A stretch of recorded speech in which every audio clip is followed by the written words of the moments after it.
Puliyannur അള്ളുങ്കൽകുന്ന് road തകർന്നതോടെ പ്രദേശവാസികളുടെ യാത്ര ദുരിതത്തിലായി. Tarring തകർന്ന് റോഡിലുടനീളം വലിയ കുഴികൾ രൂപപ്പെട്ടതോടെ വാഹനയാത്രയും കാൽനടയാത്രയും ദുഷ്കരമാണ്.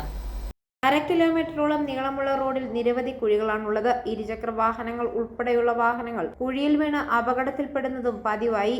കുഴിയിൽ വീണ വാഹനങ്ങളുടെ ലൈറ്റുകളും മറ്റ് ഭാഗങ്ങളും തകരുന്നതായി നാട്ടുകാർ പരാതി പറഞ്ഞു. പ്രദേശത്തേക്ക് കുടിവെള്ളം എത്തിക്കുന്ന പൈപ്പ് ലൈനുകൾ റോഡിന്റെ നടുവിലൂടെയാണ് കടന്നുപോകുന്നത്.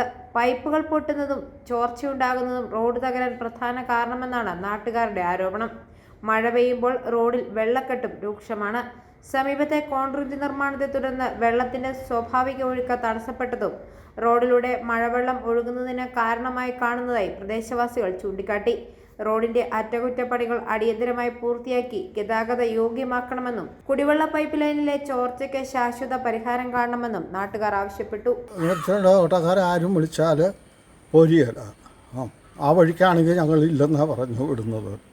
പിന്നെ കാൽനടയായിട്ട് ഇങ്ങോട്ട് പോന്നുകൊണ്ടിരിക്കും. പിന്നെ കാണിച്ചെന്ന് പറഞ്ഞാലും പോരിയല്ല. ഇഷ്ടം പോലെ മണ്ണും എല്ലാം എടുത്തിട്ട് ഫില്ല് ചെയ്താൽ ഒരു രക്ഷയില്ല, മുഴുവൻ ഒലിച്ചു പോവുക. i4a ന്യൂസ് പാല.